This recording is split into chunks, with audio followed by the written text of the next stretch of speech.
All right, welcome back, everybody, to the Do Our Things podcast. I'm Siegfried J. Tiegs here with my co-host, Brian Larson.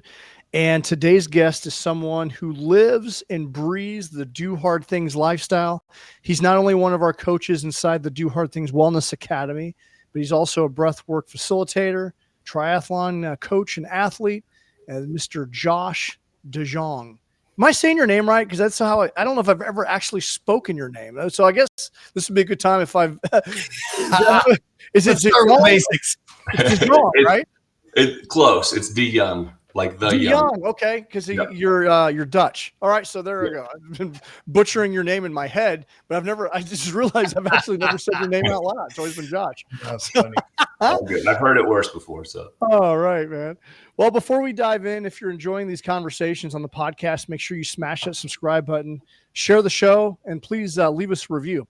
This episode is brought to you by the Do Our Things Wellness Academy. It's a community designed to help you build grit, discipline, and resilience so you can perform your best in health, wealth, and relationships. Inside the academy, you'll get access to weekly high-performance coaching calls, breathwork sessions, monthly challenges, training plans, and a powerful community committed to living stronger, sharper, and more intentional lives. You got three of the coaches right here. We've got Nadine, who she'll be on the podcast soon, but we're the team. We're the team that facilitate, and we have a big community doing some epic things in there. So check out the links in the show notes, and you can try it out for 7 days and experience the power of coaching and everything that we do in there. So, all right. If you're ready to stop going it alone, surround yourself with people, go to doourthingsnation.com, doourthingsnation.com. And let's get into today's episode with Josh. All right. So I'll kick us off here. So let me do a little introduction of Josh. So you have a man who embodies transformation, once nicknamed the Turtle, but to see him is a towering presence in stature and spirit. He's up there in the air. He's earned multiple titles in multi-sport business and now is a breathwork facilitator and coach. He is currently a packaging consultant by trade, but his true calling is healing people, just helping them heal and expand them through breathwork. Josh's journey has taken him from overcoming major physical challenges, spinal fusion surgeries, torn labrums, but then to guiding others into deeper states of clarity, resilience, and alignment. And as the founder of Eldr, is it Eldr, Josh? Is that how you're pronouncing that? Yes. Yeah. Okay. That's what I thought. Once again, not getting all the pieces. Eldr and Air, and Josh is, as we said, a Do Hard Things coach. He is on with us on a mission to serve men and women seeking confidence, trauma release, and authentic empowerment. So Josh is combining physical fitness, breathwork, and spiritual practice into a life purpose, walking that path towards enlightenment, helping others do the same. So in this episode called From Turtles to Titles, we're going to hear Josh's story of growth, grit, and the tools he uses to turn setbacks into strength. And we are going to roll from there. Yeah. So I guess we can, before we get into Josh's story, how did we meet Josh? We were at the Peaceful Warrior Retreat. Brian and I, we didn't know anyone going into this thing. So we're there together, and there's this towering figure who has the same haircut as myself. He sports a nice beard, and he's taller than me. Usually I'm the tallest guy in the room, and here's a man who's kind of towering over top of me. He's got these awesome tattoos. He's like really fit. He just brings this like high level of energy, and we instantly connected and been brothers ever since. So, Yes. Oh, that was a good experience. I remember walking into the retreat, and you guys were deep in dynamic breathworks. I got there a little late, and I dropped in with you guys, and then you must have woken up, and all of a sudden there's me just fired up with energy. I felt it the second I got there. I was like, this is the place I'm supposed to be. And then just meeting all you guys, and that was a really cool experience. Oh yeah. So good, man. So good. Well, I guess we'll start off with the Peaceful Warrior Retreat was a men's retreat. What brought you to something like that? Yeah. So I started doing breathwork back in 2020 with no real reason other than I thought Wim Hof was cool, and he reminded me of my dad, and I wanted to get the psychedelic effect out of the breath work. And then I started learning about the other benefits included with it, like the sports performance. I was deep into my triathlon career then as well. So had a lot of success in it. And then 5 years later, I was like, I really need to do something with this. I've been learning a lot. I've grown a lot from it. It's benefited me a lot. I need to bring it to other people. And probably just like you guys, I was scrolling through Instagram one day and Ben Holt's ad popped up, and it's probably the one you've seen where he's sitting on the tree and he's doing the pranayama breath of fire, and he sticks his tongue out and he's all crazy and full of energy. And I was like, that guy matches with me. And then so the ad was just, do you want to become a facilitator, bring this healing to other people, make some money while you're doing it, then reply breath work, and we'll reach out. So I started talking to one of the guys.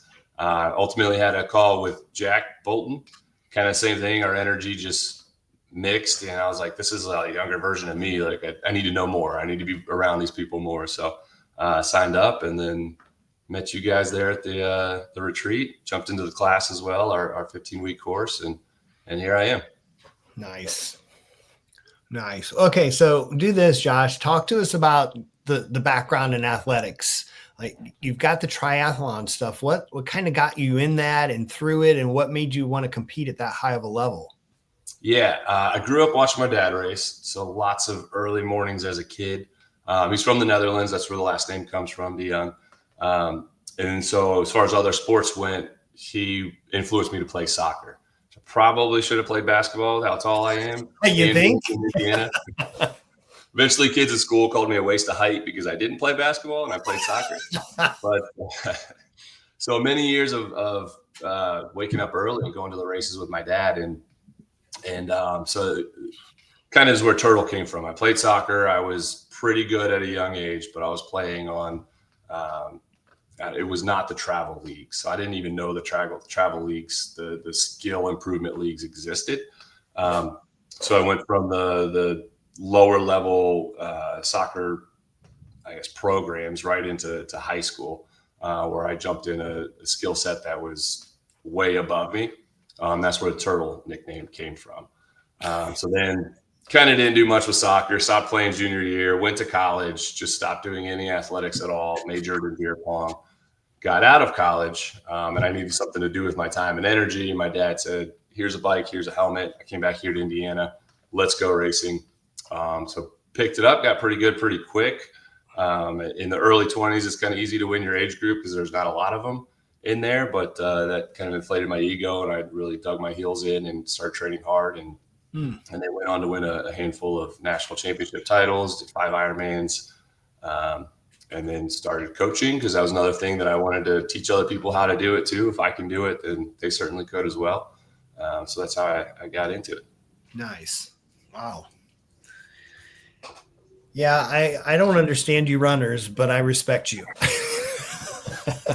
Trust me, a lot of times I don't understand myself either. I get in some positions and I'm just like, why the fuck am I here? Why am I doing I get it. So that's the link to the coaching, because you did the athletics. Where did breathwork come in? Like you said, you started in 2020. How did that tie into the athletics? It was really kind of around COVID time. I had a lot of time on my hands, like many of us did during the lockdown.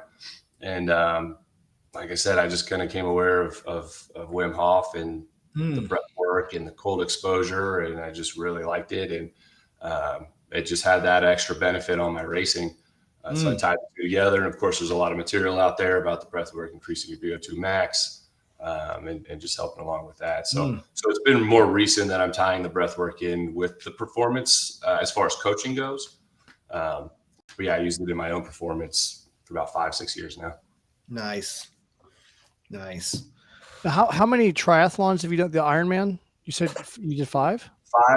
5 full Ironmans, about 27 or 28 half Ironman. Wow. And then I'm probably approaching or over 100 as far as sprints and Olympics go. Awesome. What was your favorite Ironman? Ironman Muncie. They only did it for 1 year here in Indiana. It was my favorite because my whole team was out there. We have a big triathlon club here in Indiana called Triloco.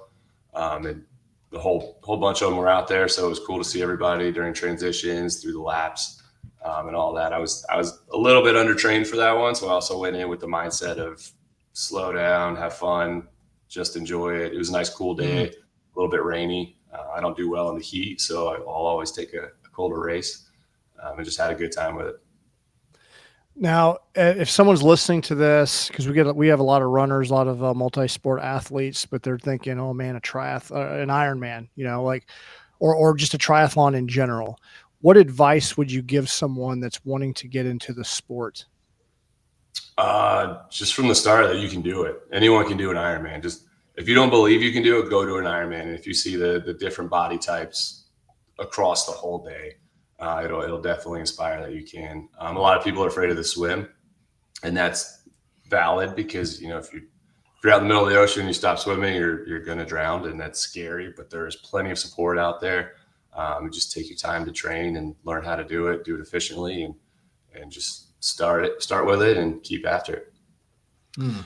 What has been some of your what challenges have you faced racing yourself in some of these Ironmans and half Ironmans? I'm a big guy.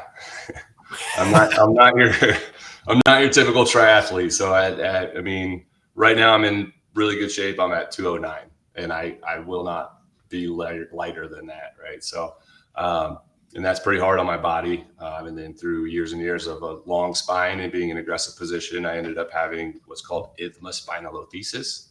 So it's fancy words for my vertebrae was not attached to the other vertebrae, and it was kind of just floating around. And it ground down one of the discs. So it's having the nerve pain down the legs, the centralized pain in my back. So I guess, the hardest thing is just probably not having the ideal body for that kind of racing. But I mean, it's a benefit in the swim. It's a benefit on the bike, the run, not so much. The running's pretty hard on me. This is probably my biggest struggle. Yeah, I get that. I'm a tall athlete myself, and I'm about 50 pounds heavier than when I joined the Army. I was just a rail. And I was like 175, like 180, and I could run like the wind. But in the Army, I just gained a lot of muscle, just a lot of girth from all the lifting. But people are like, how do you run that fast? Because I'm probably right around 225 right now, and I'm still pretty quick, but I just don't have that typical body type for an endurance athlete. And so I just kind of lumber. I'm a diesel engine. I just got a big engine, and I can just go. And as long as I'm eating, I can go. And especially on races where there's rollers, because I can use that inertia, I can get up. But if it's really hilly, then it slows me down. But if there's rollers, I can really, really get my engine going. But I'm not a very good swimmer. Yeah, it takes practice. And flat courses are the best. Yes. Yeah. Yeah. So now, as far you've battled some injuries. So what is the mindset it takes to continue to push through with injuries? And I don't know if you want to get into it, but you're facing a few things now, like from an athletic perspective and a coach. We have a lot of injuries are part of being an athlete. And what are some of the strategies that you use to press through mentally, keeping your competitive edge while also navigating the mindset of dealing with nagging injuries? And what advice would you give people? Yeah. So the injuries, I had the spinal fusion almost a year and a month ago. Yeah, tomorrow will be 1 year, 1 month ago. So we repaired that just in time to find out that I have torn labrums and deformed hip balls.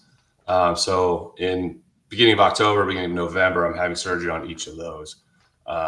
So yeah, it's been a pretty rough couple of years. I remember getting off my bike for the first time when the pain finally got bad enough, and that was pretty hard. That was the first time I quit a workout because it was painful enough. And I had a half Ironman, Panama City, in a month from when I had gotten off the bike. So had to call it quits. I haven't really raced since. I've done a couple events, but the mindset's it's kind of sick. But I'm at a point where I'm like, these are badges of honor. Like, I've used my body for the last 15 years so much and so hard. I probably could have done things better. Brian, you could probably scold me for some of my non-mobility things that I skipped. But it's I don't know a lot of other people my age that, have gone this hard and earned these scars. So that's kind of been a mindset. A lot of people can look at that in the other way, like, you're 38, you shouldn't be having back surgery and hip surgeries. But I say, let's get them fixed and see how much more I can do. So that's been a big thing. And then, of course, the breath work has helped a lot with the mentality of it and keeping my nervous system regulated, just so, when I do have a hard day where I want to be out training or something, I just go do breath work, and I can do some activating breath works and really still feel that adrenaline and the hype from that. But also finding the things that I can do. It's been a blessing having Olivia, my fiance. She just completed her first full Ironman, and I was able to help her train through that. Not her dedicated coach. She has a coach, but someone there that can, help her out with the workouts and do as many of them as I could with her. I was able to bike for up to 2 hours with her this summer to help her prepare for that. So, if somebody else is going through the same thing, just find the little wins that still give you the satisfaction of doing something. If that's the cold plunge, if that's the breath work, if that's just doing 50 push-ups every day, find those small incremental wins that keep your body moving, keep you healthy until you can really get back into the things that you love. Oh, that's a good little piece of advice right there. If you can't do what you want to do, keep moving, find something that at least gives you satisfaction. So that's really good. I want to pick up on breath work because we've talked about it several times, like you bringing it up.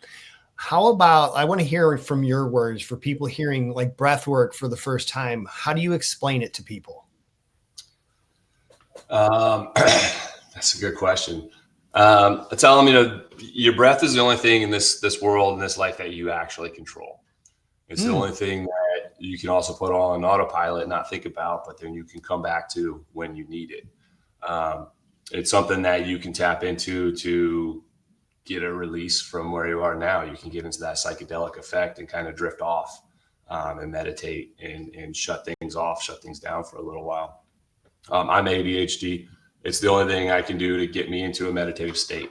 So my brain's constantly going. If I try to just regular meditate, it's just list after list and things I have to do and people I need to talk to and this and that and that. But with breath work, I can shut that off. And actually, it does move things around in your brain while you're doing it. It pushes blood into different areas, pulls blood out of other areas. As you guys know, with the sonic neural, it can completely flush out the frontal cortex and open up old thoughts, old memories, create new thinking patterns. And things like that. So, and the best thing is it's not a psychedelic drug. So if you do eat a handful of mushrooms, you're going on a journey for however long they last. If you're doing breath work and it gets too intense, you just go back to your normal breathing. Great point. No, the breath work has been incredible. I mean, we had that, Brian led a session today, and my mind was just like really swirling this morning. And I still struggle. Meditation has been a challenge for me, but I have gotten into the habit of doing it. But there's still days that I struggle. The breath work is like, I don't even have to like struggle because I'm just so focused on the breath, and it gives me such a good feeling, and it puts you in that meditative state. Like it's a superpower. Yeah, for sure. I have the same experience. I struggle to meditate, but you do a session of dynamic, I'll slip right into a meditation and I can sit there for 20 minutes and have no problem. Yeah. Have you noticed how it has helped you as far as your VO2 max and your just athletic improvement? Yeah. Just, so actually one of the fun points was when I had the back surgery, they give you this breathing apparatus where they want you to test your lungs, because during the recovery, if you have weak lungs, you essentially your lungs could collapse and you could die. So they hand me this thing and you have to suck into it, and it has a little arrow that you have to keep in a certain spot, and you're supposed to get to like X amount of points based on your age and I think weight. So they handed it to me and I just blasted it all the way to the top, and like I needed a bigger one. And so I was goofing off with the nurses, like showing them how good I was with it. And that was pretty cool to, they tell you most people need to train to get up there. And a cool process through all that too is actually seeing my lungs in the x-rays. They're freaking huge. And so just seeing those kind of things, I really haven't had a chance yet to test the VO2 max stuff with workouts. Cause like I said, it was about 3 or 4 years ago, I had to stop training hard. And recently has been when I've been using the breath work more for the fitness stuff. So I am excited to get a kind of a bar test once I can run fast again and jump on the bike. I'll go have a VO2 max test and see what it's like, based on not having done any hard training for the last 4 years. Yeah, I I like think to you'd get be mine typed up. surprised. Yeah, I think you'd be surprised because I'm experiencing that. I took a little bit of time off from cardio and hopped back into a workout just last week, and I actually nasal breathed through the whole thing to really push myself and get that like high altitude simulation, and still kept pace with just about all of our, you have 3 or 4 of our athletes are just really crazy high, but I kept pace with the higher middle with nasal breathing just because my lung capacity's improved from breath work. It's pretty amazing. Yeah, that's awesome. Yeah, I've noticed my runs are getting easier, and I'm not doing any more speed work or anything different. The only thing different is the breath work, and I'm noticing it's getting easier. I saw was it probably on TikTok? There was like a world record broken for someone holding their breath underwater 29 minutes. I don't even know how that's possible, but I saw that yesterday. I wanted to share that with you guys. Wow, 29 minutes. Wow. That is insane. It's incredible. I don't even know how that's humanly possible. But well, I mean, just like what's your experience there? I'll ask both of you this question. Since you guys have started doing this in our breath holds, what's your experience been? Because I remember the first time I did it, I struggled with a 1 minute breath hold, and I can get to 3.5, depending on where my nervous system is before I start the session. If I do it in the morning and I'm calm and relaxed, I can hit 2.5 to 3 without much trouble most days. Yeah, go ahead, Josh. Yeah, I'm about the same, right where you are. Of course, depends if I've had coffee and what time of day it is. But and when you started, where were you? Do you know? Not that long. Yeah. I think if I remember right, because I used to have an app. There's a Wim Hof app, and it guides you through the breaths, and then you tap it when you stop holding. Yes. I think I started out probably right under a minute. I was excited about getting to 90, and excited getting closer to 2. But then I stopped timing them really and just go off of it. That's actually how I got into breath work too, Wim Hof, and I use that app. That app was good. It's a good app. What about you, Sig? Yeah, same. I think a minute. I remember the first few times I did dynamic, and it was just like, wow, like I get this euphoric feeling, just kind of, with the inhales, exhales through the mouths, and the first holds like 60 seconds. I'm like, like feeling like I'm gonna die, and I'm probably not. I don't know that I can go to 3 yet, but I think I'm definitely like 2.5 if I'm having a good morning, which is significantly longer. And so those first sessions, because I use another app and some pre-recorded stuff, I definitely noticed a big difference, because before I could barely keep up, and now it's just like those have become easy. So I'm definitely on like the next level. So and it didn't take that long. It didn't take that long to see improvement, which I thought was kind of cool. Yeah. And it's interesting to your point, because I did breath work this morning before your session, and then I had just eaten, and then I went to your session, and then my holds were definitely a lot shorter. Yeah. But I don't know, because I had a much more euphoric feeling. Like I saw a lot more color and a lot of visuals, especially in the last 2 rounds. It's really just incredible. Like, and I was in such a deep meditation. Like when you started the meditation, like I was out. I think Lacey fell asleep. Well, Josh fell asleep last week during a dynamic too, if I'm not mistaken. You caught that? That's the point. I mean, really, you think about we're doing this because there's the stimulating response of breath work, right? It's hermetic, it's positive stress, but on the tail end, it actually regulates, it gets you in that sympathetic state so much that you can slip into meditation and actually fall asleep because you're so relaxed. And to me, that's been the biggest change it's had on my own life. Like my day in and day out now, it has decreased my stress levels, and I'm able to find that in the midst of chaos. I've learned when stress amps up, you can just take a short little dynamic breath in through the nose and exhale, and that alone will it's like you can snap into that calmer state faster. So, okay, which leads me to a question. Okay, so that's impacted my personal life outside of the breath work itself. What about you, Josh? So you've not really seen it in athletics yet because you haven't gone back into it hard. How's it affecting your personal life, all the breath work you've been doing? Yeah, I noticed a long time ago. I think the biggest flag was driving. I'm a outside sales rep, and I used to sell grocery. for a company where I would literally all day just drive grocery store to grocery store, and we had deadlines, and my computer wouldn't work. I was just the typical, testosterone pumped mid to late 20-year-old in road rage, punching my steering wheel, throwing my keyboard, like just things would set me off and I would react. The first thing I noticed with breath work, someone would cut me off and be like, that's okay. And I was like, what was that? Or like I'd be pushing the deadline and, there's nothing I could do as I watch my computer load. And I would just be like, oh, it'll go through eventually. It's just that space and time between the action that happened and the reaction just grew, where I could have pause and think about it and just be like, oh, that guy probably didn't cut me off because he wanted to. Like, probably wasn't malice. It was just probably incompetence. And, he'll learn his lesson, probably not do it again.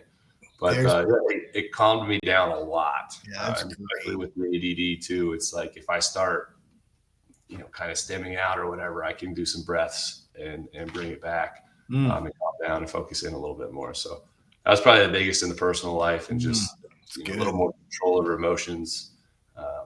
And yeah. Yeah, you just pretty much quoted Viktor Frankl right there with that space between stimulus and response. That's where it's been so pivotal for me too.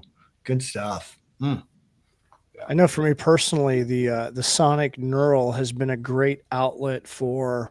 I feel like I am very much like a steam pot, and if I don't let off steam, I will blow up. And I don't like to blow up emotionally, but I got to be careful with that. I guess it's hereditary, because my father was the same way.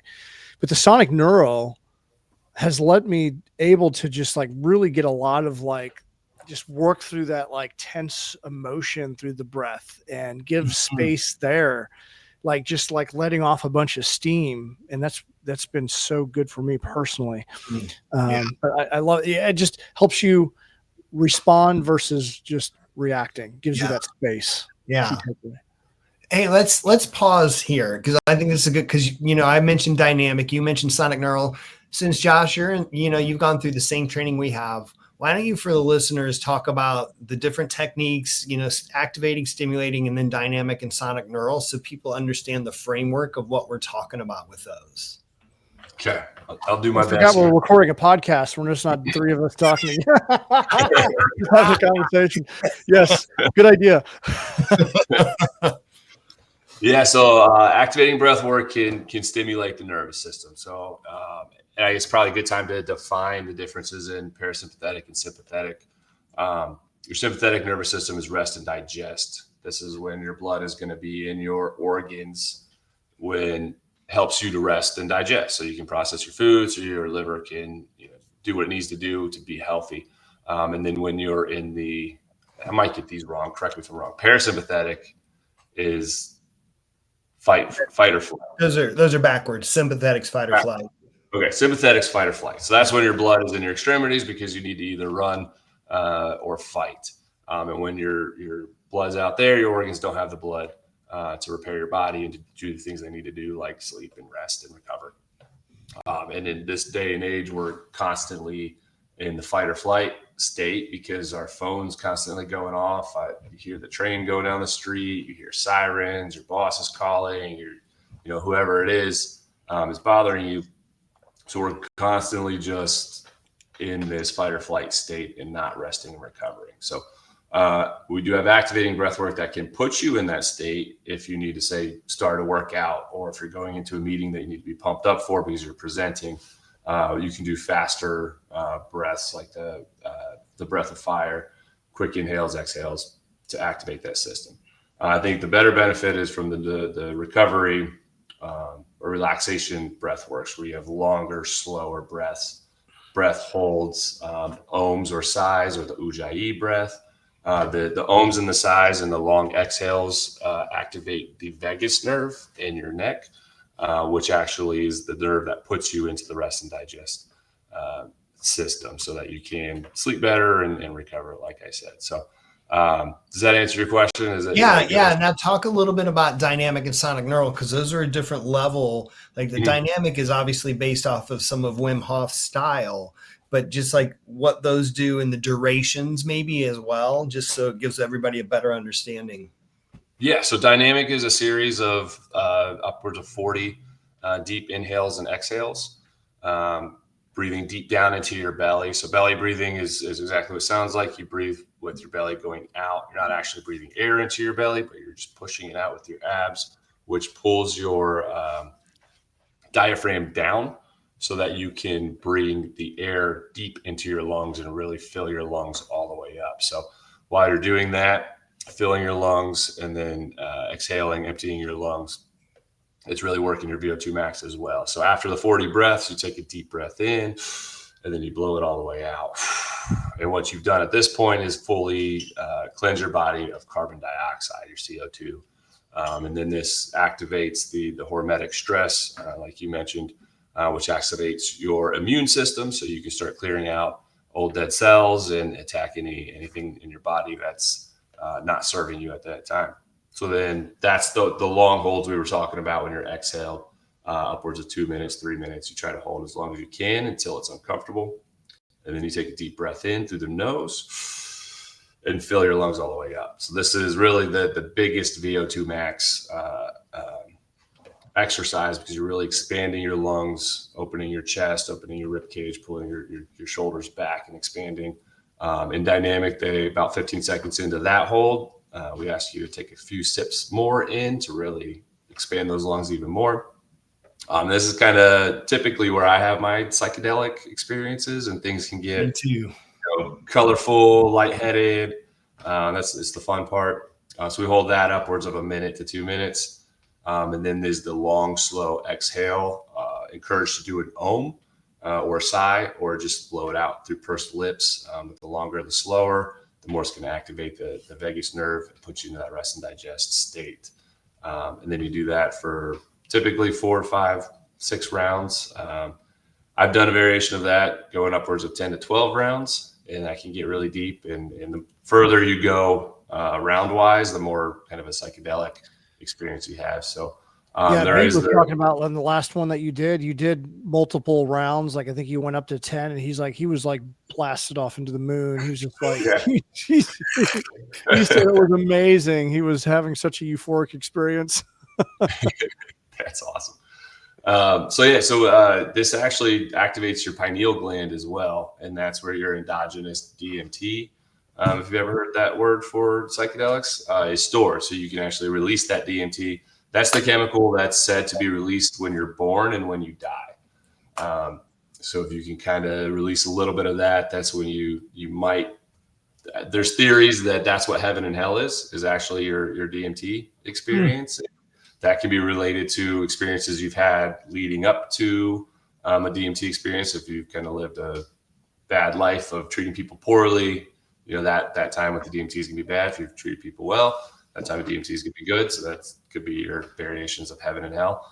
But yeah, it's a really cool experience. So that's dynamic in a nutshell. And then sonic neural is just something all on its own. I couldn't believe it when we did that.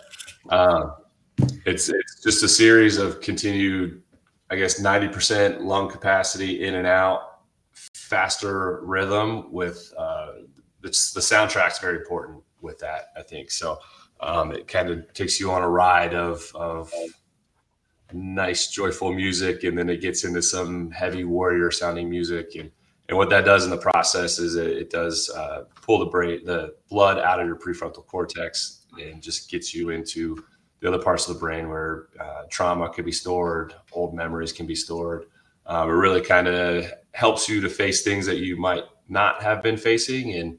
And like we experienced at the retreat, you can have very outward, intuitive movements and reactions to it, like screaming if you need to let off some steam, laughing if there's something that you've just been dealing with inside that you want to joke about and laugh at. So it's really just different for anybody and everybody. And that one lasts about an hour. After like the first 10 to 15 minutes of breathing automatically, it kind of just kicks into autopilot, and then you're just doing it, and it's pretty wild. So I suggest anyone and everyone try it. It's a pretty awesome experience. If you would have told me I'm going to enjoy 55 minutes of breath work, I'd have been like, you're crazy. But it is the most amazing 55 minutes. I mean, just that the way the conscious mind shuts off and the subconscious takes over the breathing, and where your thoughts and your energy goes, and the amount of stuck and stored energy you release is just, you can't even describe it. It's so incredible. Yeah. It was phenomenal at retreat too, when we were doing the share circle and everybody's stories of what they were experiencing. They're all so vivid, like dreams for everybody with different purposes. And then the small things that were like connecting through all of ours that were in the same room. Like when I was throwing around, I was having just a dream, I guess, of throwing around money. And then Sergey's over there saying, yeah, I was sitting there and it was like raining money. or the Viking experience. It's this collective consciousness of that group there, that where several guys were having the same experience of being like in Viking boats and on the water, and somebody seeing themselves past somebody else. It's wild, but it's so amazing. Yeah, absolutely. That was not on my bingo card this year to experience that, let alone say that I'm facilitating that. And I didn't even know that existed. Brian got me wrapped up in this. I've done a little bit of Wim Hof here or there. I didn't like the feeling of it. I'm like, remember the first few times I did this, I'm like, this is hard. I don't like it. It's too hard. I'm not doing it. But now that I've been doing it regularly, making a daily practice and seeing the effects it's had on other people, it's incredible. Like I just didn't have enough knowledge around it or understanding or probably even doing it appropriately. Yeah. But I think for the sonic neural, which is the mystical freedom experience, they call it, having been in groups and seeing everyone's experience with that has been incredible. I know I took Lacey through it and a few others, and it was interesting what their experience and being able to process emotions. And I don't know, for every single person has had a very unique and powerful experience every single time. Yeah. It's so unique. It's so good. Yeah. I think this would be a great place to plug the community, since the three of us all lead dynamic sessions, and then, of the potential of doing some sonic neurals in live settings. Maybe you want to throw something out there about that. Yeah, if you want to check out the experience for yourself, you can go to dohardthingsnation.com and join the Do Hard Things Wellness community. There is a monthly fee for that, but you're getting 4 coaches. We do it's mindset, movement, meaningful challenge, and community. That's really the 4 pillars of the community. We talk about mindset. I'm a certified high performance coach, and then every one of us in here has a background in just mindset and grit and discipline. So we sprinkle, mindset is crucial to living a life on offense and getting after it. And then the movement bit, we're endurance athletes. I'm a running coach. Josh has his experience in triathlon, and then all of us. We alluded to it. We're not great at mobility. Well, we've got Brian to help us out with mobility and movement and strength and nutrition, and so he brings that to the table. And then meaningful challenge. We're doing monthly challenges of some type. Nadine's hosting a book club, and then just a community of like-minded people. Because look, personal growth and development can feel a little lonely. Like you go out there and tell people that you're a triathlete, or you're doing a triathlon or a marathon or breath work, or we're kind of few and far between. And so getting connected with like-minded people that will cheer you on and clap when you win is really, really important. And ultimately the goal is to develop leaders, right? We want people to step up and be role models. So you take care of your mind, body, spirit, and then you're going to go out there and be the best role model you can for your family and for those the people out there that depend on you. So dohardthingsnation.com, and that's it for the infomercial. Yeah, I was gonna say, and there's our commercial break. There's our commercial break. It felt appropriate, because as I'm kind of listening to our own conversation, like, we're talking about all this breath work, and if I were listening about our experiences, I'd be like, I kind of want to try that. And so there's an opportunity for people to try it. So yeah, I could not recommend it enough. And we've got 3 facilitators right here, and obviously we're invested in the community and tribe that we're putting together. but it really is a game changer for people. So if you're listening to this and you have any slight interest, come check us out. Come join one of our sessions. And the cool thing about breathwork, or what I find unique, is that every facilitator has their own unique style. Yeah. So don't just try one. Keep trying different facilitators. There's some that you might prefer over others, and that's okay. But keep finding one and just keep trying all the different modalities. I'll say the dynamic is probably the workhorse one. That's the one that's recommended, and it's the one that we teach more often than the others. But man, there's some good ones out there. I mean, that euphoric one. Oh yeah, that is a good one. I forgot about that one. Whew. Yeah, and I haven't. We need to lead one of those in the community, but that will blast you off to the moon. Yes, it will. As Jack would say, you can get high off your own supply, and it's absolutely true. I've not heard him say that. That's funny. Sounds like Jack. So good. Great. Well, Turtle. Where did the name Turtle come from? This is one of the cool things that when we initially connected, because I had recently started reusing my name Siegfried, which is my birth name that I hated for so long. And then you mentioned the same thing, like Turtle. You kind of rejected the name Turtle, and now it's like here in quotations we call you Turtle. And so tell us about the story of how you became Turtle, the rejection of it, and then reclamation. Yeah. Yeah. I kind of alluded to it earlier. I grew up playing soccer and I was good in the league that I played in, but I didn't know there was like a skill development team. And so I jumped into the high school team, showed up late because I thought you were supposed to be there at the time of the game, but you had to be there, early to practice and whatnot. But I ran slow. I was just the slowest guy on the field, but I wanted to be the forward.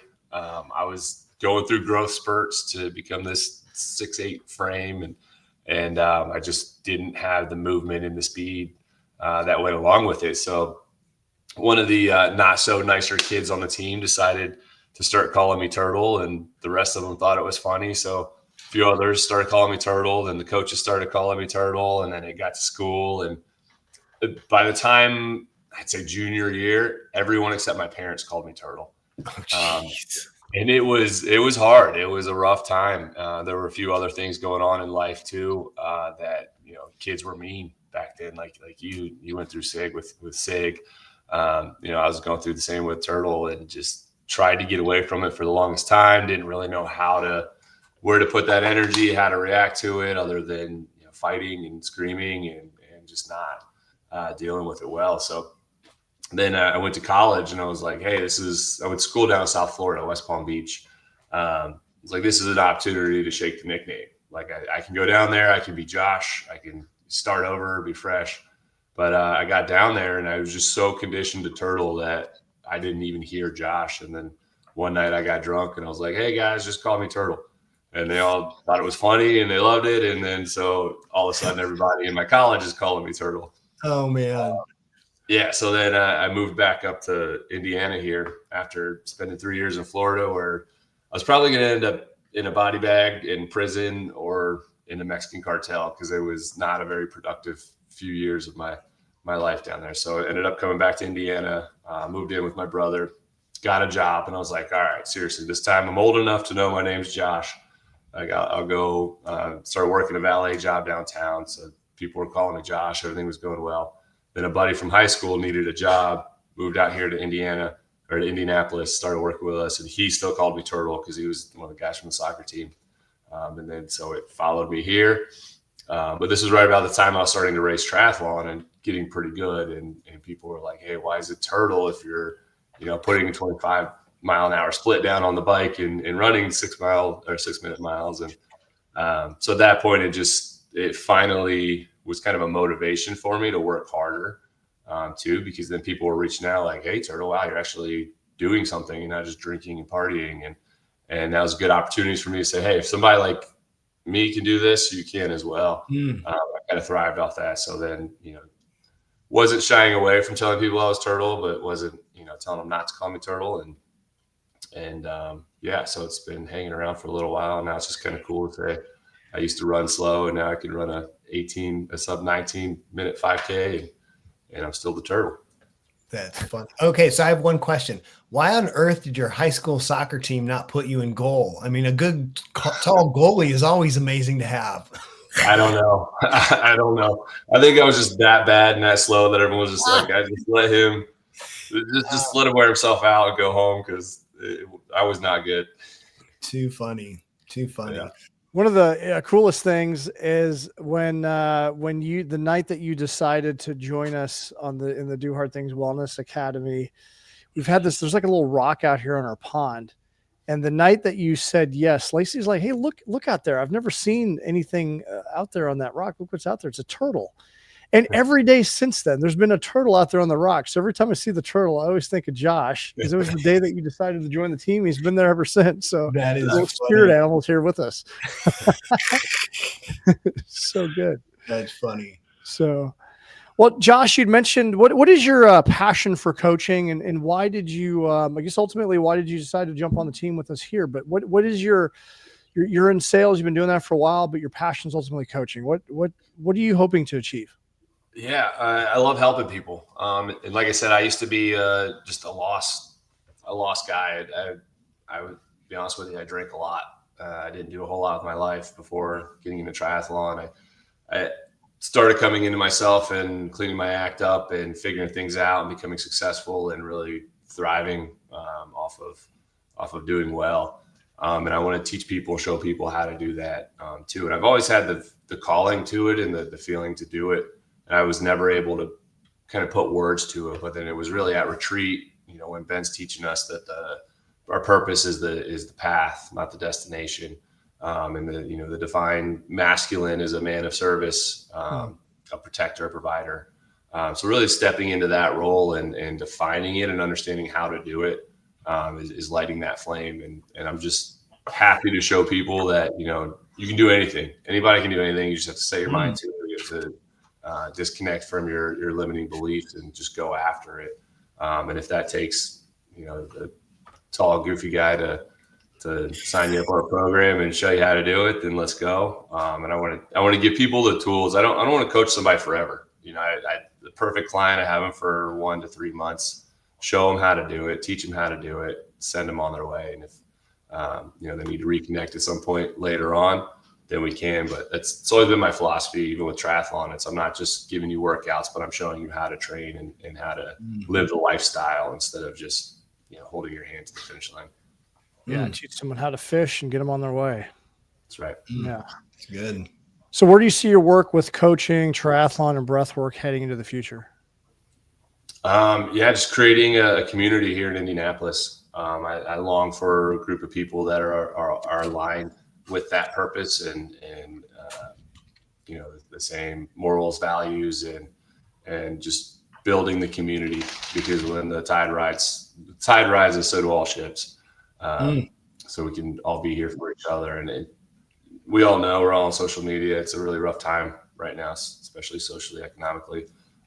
So the more healthy, happy, positive, productive people in the community, the better for everybody.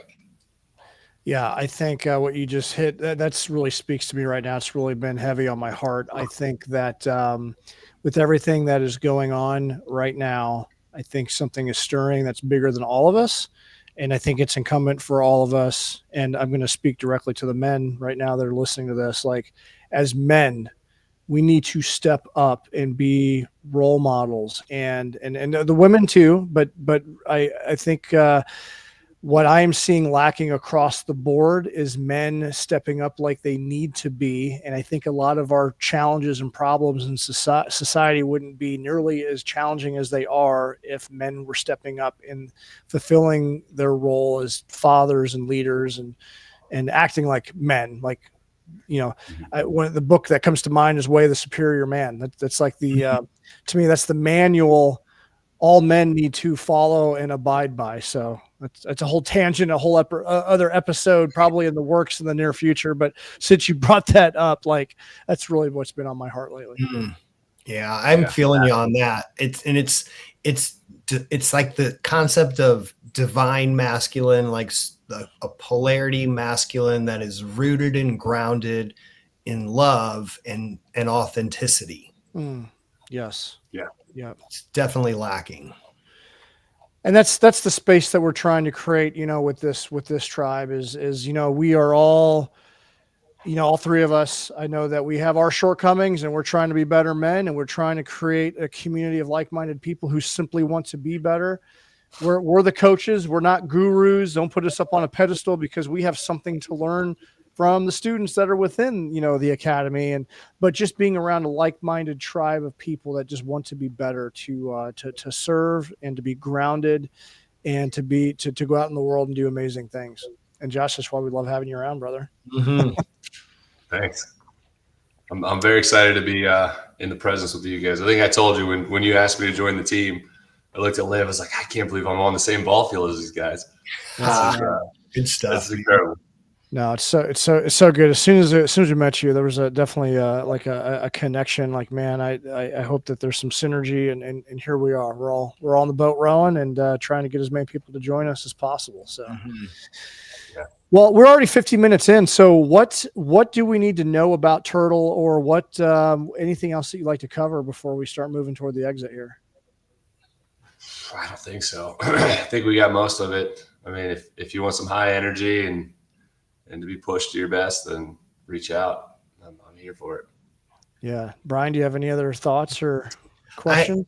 Not thoughts. I just, as we're wrapping up, I think it's like what's on my heart is an invitation. And it's the invitation, if you are someone who's been a high performer, or you're just always going after something, but you're waking up and going, I don't know, there's got to be something more than just this pursuit of this thing, then find us and join us, because part of our goal and our mission, we've walked the path of struggle, and we're still, like Sig said, we're still growing, we're still figuring things out. But it took us years and years of reading this book and doing this program and this one.